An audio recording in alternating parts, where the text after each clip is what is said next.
Hello student, स्वागत है आपका अपने चैनल कॉमर्स कुजी पर। और आज की वीडियो में हम करने वाले हैं हमारा जो चैप्टर स्टार्ट किया था हमने ह्यूमन कैपिटल फॉर्मेशन, उसका पार्ट सेकंड। आई होप आपने अभी तक वो वीडियो देख ली होगी, लेकिन अभी तक अगर आपने वो वीडियो नहीं देखा है तो मैं डिस्क्रिप्शन में उसका लिंक अटैच कर दूंगा, तो आप वहाँ पे जाके वो वीडियोस देख लेना। डिस्क्रिप्शन में आपको मेरा व्हाट्सएप नंबर, मेरी Instagram ID, Telegram channel, Facebook ID सब मिल जाएगा, तो वहाँ जाके आप देख सकते हैं, सपोर्ट कर सकते हैं। चलिए स्टार्ट करते हैं। Major problem facing human capital formation in India are as under. जो हमारे लिए बड़ी बड़ी प्रॉब्लम जो हमें फेस करनी पड़ रही हैं human capital formation in India में, वो क्या है? सबसे पहला, rising population. Rapidly rising population adversely affect the quality of human capital. जितनी जल्दी पॉपुलेशन बढ़ रही है उतनी ही तरह से वो हमारी जो ह्यूमन कैपिटल है उसको इफेक्ट कर रही है। This is because it reduce per head availability of the existing facility. ये इसलिए कि उसकी वजह से जो एग्जिस्टिंग फैसिलिटी होती है, हाउसिंग की, सैनिटाइजेशन की, वाटर सिस्टम की, हॉस्पिटल्स की, एजुकेशन की, पावर सप्लाई की, वो रिड्यूस होती जाती है। क्योंकि भाई जैसे जैसे पॉपुलेशन बढ़ेगी वैसे वैसे ये चीज़ उतनी ही घटना शुरू हो जाएगी। क्यों? क्योंकि अब बंटवारा होगा। Reduce availability of these facility lead to fall in the quality of life. और जैसे जैसे ये जो फैसिलिटी है वो रिड्यूस होती जाएगी, वैसे वैसे इंसान की जो क्वालिटी ऑफ लाइफ है, जीने का तरीका है, वो भी कम होता जाएगा। It in turn this lead to fall in the capacity to acquire specified skill and knowledge. की वजह से जो स्पेसिफाइड स्किल्स है, नॉलेज है, वो अचीव नहीं कर पाएंगे। Brain drain. Migration of person born, educated and trained in India to developed country is a serious threat to the process of human capital formation in the country. जो migration होता है person का, एक जगह से दूसरी जाना, कहीं जन्म लिया, कहीं पढ़े, इंडिया में ट्रेनिंग ली, वो एक सीरियस थ्रेट है डेवलप्ड कंट्रीज के लिए। जिन्होंने डिसाइड कर लिया है, those who decide to migrate are person of high calibre. जो सोचते हैं कि हमें एक जगह से दूसरी जाना है, उन पे काफ़ी अच्छा माइंड होता है। जैसे साइंटिस्ट है, एडमिनिस्ट्रेटर्स हैं, एग्जीक्यूटिव्स हैं, इंजीनियर्स हैं, फिजिशियंस हैं, एजुकेशनिस्ट हैं। This is describe as the problem of brain drain. This slow down the process of human capital in the domestic economy.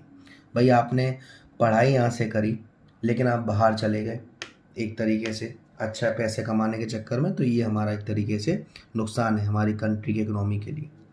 Deficient manpower planning. Not enough efforts have been made to maintain the demand-supply balance over the ever-rising labor force in the country. कोई भी ज़्यादा efforts नहीं डाले जाते maintain करने के लिए demand और सप्लाई को, जो हमारी लेबर फोर्स की बढ़ती चली जा रही है। As a result India is facing an explosive problem related to graduate unemployment. Graduate unemployment का मतलब है लोग पढ़े लिखे हैं, लोगों के पास स्किल है, एजुकेशन है, लेकिन सर जॉब नहीं है ना। फिर है insufficient on the job training in primary sector. Primary sector जो एक एग्रीकल्चर का सेक्टर है, वो एक बैकबोन है हमारी इंडियन इकोनॉमी की, लेकिन it has not receive due attention in the area of professional skill. लेकिन जो प्रोफेशनल स्किल्स पर इसको जो अटेंशन मिलनी चाहिए वो नहीं मिली हैं, जिसमें कि 2 पॉइंट्स देखे गए हैं। कौन कौन से? The traditional wisdom predominates the primary sector, and that on-the-job training program are highly scant, if not listless. Accordingly, there is a serious deficiency of human capital formation in primary sector of the economy. अब धीरे धीरे क्या हो रहा है, जो human capital formation है इस सेक्टर की, वो क्या होती जा रही है? कम होती जा रही है। Low academic standard. In our enthusiasm to spread higher education, we have been opening many university. अगर हमें हायर एजुकेशन पहुंचानी है तो हमें ज़्यादा से ज़्यादा क्या करना पड़ेगा? यूनिवर्सिटी ओपन करवानी पड़ेगी। Unmindful of their academic standard, consequently, we have a large army of half-back graduate and postgraduate whose deficient skill only lower the level of efficiency. बहुत सारे लोग ऐसे हैं जो अच्छा पढ़े लिखे हैं, लेकिन ऐसे स्कूल से नहीं पढ़े, ऐसी जगह से नहीं पढ़े जहां उन्हें और अच्छी स्किल्स मिल सकती थी। This also impairs our competitiveness in the international market of human capital. अब मेजरमेंट प्रॉब्लम क्या है? In case of physical capital formation, the change can be measured in terms of unit, but it is difficult in case of human capital formation. Physical capital formation के मामले में जो change है वो हम easily major कर सकते हैं, लेकिन ह्यूमन कैपिटल फॉर्मेशन के मामले में हम चेंज हाल फिलहाल मेजर नहीं कर सकते। This is because a large number of factor that impact productivity of human being are non quantifiable. जितने ज़्यादा फैक्टर्स जो ह्यूमन बीइंग की प्रोडक्टिविटी पर असर डालते हैं वो ज़्यादातर काउंटेबल नहीं होते। Education as an essential element of human resource development. जो एजुकेशन है वो एक एसेंशियल एलिमेंट है ह्यूमन रिसोर्स डेवलपमेंट के लिए। Education implies the process of teaching, training, learning specially in school और college. It improve knowledge and develop skill. Education का मतलब है एक प्रोसेस जिसमें आपको पढ़ाया जा रहा है, सिखाया जा रहा है, ट्रेनिंग करी जा रही है, लर्न कर रहे हो, जो ज़्यादातर स्कूल और कॉलेज में होती है, जहाँ पे आपकी नॉलेज को और स्किल को डेवलप किया जाता है। Education is the under current of economic and social change. However, compared to other country of the world, spread of education in India has not been so encouraging. Other countries को देखा जाए तो भारत में जो education का स्प्रेडनेस है, फैलाव है, वो इतना नहीं है।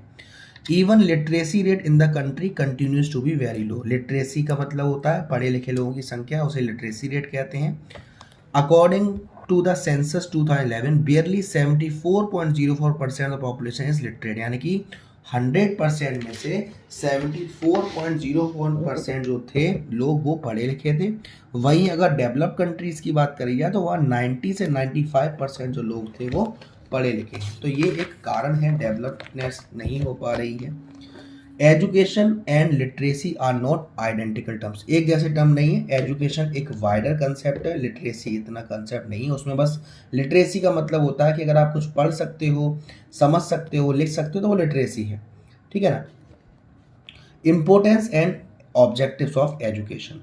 Following points highlight the importance and objective of education. ये सारे पॉइंट हैं जो आपको बताते हैं कि एजुकेशन का इम्पोर्टेंस क्या है, ऑब्जेक्टिव क्या है। Education produces responsible citizen. अगर आप पढ़ाई लिखाई करते हैं तो आप एक जिम्मेदार नागरिक बन जाते हैं। आपकी जो तकनीक है, जो साइंस है, उसे डेवलप करता है। आपका जो नेचुरल और ह्यूमन रिसोर्सेज हैं हमारी कंट्री के, वो काम करते हैं सही से। हमारा जो दिमाग है उसका विकास होता है। हमारा इकोनॉमिक डेवलपमेंट होता है, क्योंकि जो लोग हैं वो ज़्यादा से ज़्यादा पार्टिसिपेट करते हैं ग्रोथ और डेवलपमेंट में। हमारे इंसान का जीने का तरीका डेवलपमेंट होता है, उसकी पर्सनैलिटी डेवलप होती है। तो ये सारी चीज़ें जो बताती है कि हमारी इम्पोर्टेंस क्या है और ऑब्जेक्टिव क्या है एजुकेशन का। Need for government intervention in education and health. Government की क्यों ज़रूरत है एजुकेशन सेक्टर में इंटरफेयर करने की। पहला, this sector need huge investment with a very high fixed expenditure. In sectors में आपको काफ़ी सारा ज़्यादा पैसे खर्च करने की ज़रूरत है। It is difficult to expect private investor to invest in health and education unless they are allowed to recover their huge cost through high price of this service. ये काफ़ी डिफ़िकल्ट है कि जो प्राइवेट इन्वेस्टर्स हैं वो health में या education में इतना पैसा लगाएं। वो जब ही लगाएंगे जब आप उनको उनकी जो कॉस्ट है वो कवर करने दोगे। वो हाई चार्ज करेंगे तो उन्हें चार्ज करने दोगे। People in a poor country like ours can not afford high price for education and health. हमारी कंट्री में जो लोग हैं वो एजुकेशन पर और हेल्थ पर जो हाई प्राइस है उसे अफोर्ड नहीं कर सकते। Individual consumer of this service are unaware about the quality and cost of this service. जो इंडिविजुअल कंज्यूमर्स हैं उनको नहीं मालूम होता कि उनकी क्वालिटी क्या है, कॉस्ट ऑफ सर्विस क्या है, जिसकी वजह से प्राइवेट सेक्टर जो प्रोवाइडर होते हैं उनका एक्सप्लॉयटेशन करते हैं, ज़्यादा से ज़्यादा पैसा चार्ज करते हैं उनसे। Government intervention is to ensure that these service provider to establish standard. अब गवर्नमेंट आएगी तो वो सबका भला करेगी। When basic education and healthcare is considered as right of citizen, the government needs to make provision for free of cost education and health service. जब basic education और health care का जो राइट है हमारे नागरिक के पास, वो गवर्नमेंट को ध्यान देना चाहिए कि वो प्रोविज़न बनाए हमारा free of cost education and health service का, जिसकी वजह से बैकवर्ड एरिया पर ये चीज़ें पहुँचे। In the end, it may be stated that these services would remain beyond the reach of most people unless these are subsidized or directly provided by the government. अंत में यहाँ पे जो सर्विस है, एजुकेशन की जो सर्विस है, वो कुछ लोगों तक पहुँच ही नहीं पाती। ये जब ही पहुँच पाएगी जब या तो गवर्नमेंट डायरेक्टली इसमें पार्टिसिपेट करे या सब्सिडाइज करे, यानी कि पैसों के मामले में हमारी कुछ ना कुछ मदद करे। Government expenditure on education. Government ने एजुकेशन के ऊपर क्या क्या खर्चा किया, कब कब खर्चा किया, इसके बारे में हम पढ़ेंगे इसके नेक्स्ट पार्ट में, थर्ड पार्ट में। और उम्मीद करूंगा कि थर्ड पार्ट में आपका ये जो चैप्टर है वो भी ख़त्म हो जाएगा। तो वीडियो पसंद आई हो तो वीडियो को लाइक ज़रूर करिएगा, शेयर ज़रूर करिएगा और अब तक चैनल को सब्सक्राइब नहीं किया है तो प्लीज़ सब्सक्राइब कर दीजिएगा। Thank you so much, love you all.